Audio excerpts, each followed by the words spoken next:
পুখুৰীত মাছ খায় পাতবিলাক আৰু আমি গাছ আলু কেনেকৈ খাই আজি আপোনালোকক দেখুৱাই আছোঁ। সম্পূৰ্ণ একেৰাহে পানী দি বইল কৰি আছোঁ। বইল কৰি সিদ্ধ কৰি এতিয়া সিদ্ধ হ'ব এনেকৈ ঢাকি দিয়াৰ পিছত 1 ঘণ্টামান পিছত ঢাকি দিয়াৰ পিছত যেতিয়া সিদ্ধ হ'ব তেতিয়া আমি কেনেকৈ খাওঁ গাছ আলু আপোনালোকক মই আপোনালোকে আজি মই কেনেকৈ খাই দেখুৱাৰ কাৰণে যত্ন কৰিম। আপোনালোকে ভিডিঅ' চাই থাকিব। এই আলুখিনি হৈছে প্ৰায় সিদ্ধ হৈছে। এতিয়া নামাম।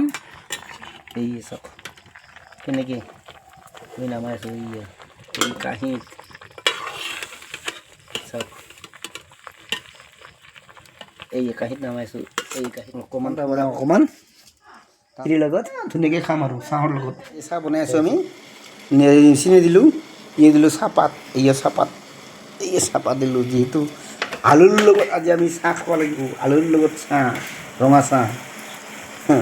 আজিকালি চলি আৰু আলু ক'ৰ কাঠল ক'ৰ মেষ্টা টেঙা ভোল এইবিলাক খোৱা বস্তু নেকি? আজিকালি নাখায়। তাক লাগিব মেগী। লাল চাহখিনি হোৱাৰ পিছত ইপিনে বাচ্চাৰ কাৰণে মেগী খাব পঢ়িব। এতিয়া হ'ল ৰাতিপুৱাৰ আমাৰ এতিয়া হ'ল বাচ্চাৰ কাৰণে মেগী। চাউল নাখায়, মেষ্টা নাখায়, মেষ্টা টেঙা নাখায়, খাৰ শাক নাখায়। আজিকালি চুলি বুলি কয় নেকি? তাক খাব মেগী, আমি খাম গাছ আলু। এই মেগীখিনি খালেই বাচ্চিও। এতিয়া আমি লাল চাহৰ লগত আলু খাম। লাল চাহত আলু খাম। এইয়া খাম আমি সকলো। আজি কিমান ধুনীয়াকৈ আলু সিদ্ধ কৰিছোঁ। মাহীও আহি পাল ঠিক ঠাক। একেলগে খাম 4জন আমি। আজি গাছ আলু আপোনালোকক খাই কেনেকৈ খায়। গৰম আছে নহয়। এইয়া পাত ইয়াতে ইমান গৰম হৈ আছে বিৰাট। ৰাখিলোঁ ইয়াতে বাকিলোঁ আমাৰ খোৱাৰ কাৰণে পাত। গাছ আলু খাবই লাগে নেকি?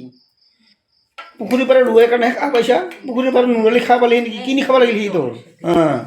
কিনি খাব লাগিল নৈ। কিনি খাব লাগিল সি।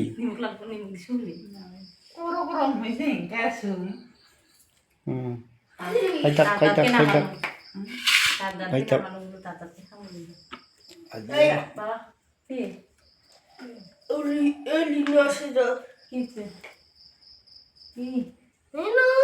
ৰাতিপুৱা নাস্তা খাওঁগৈ একেলগে আজি।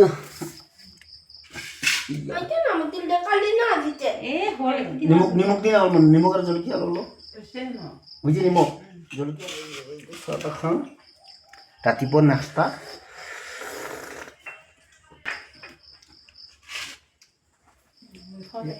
এয়া কি সদায় হয় পাবেই লাগিব। তিৰি খোৱা বস্তু খালি চিন্তা পাবেই লাগিব।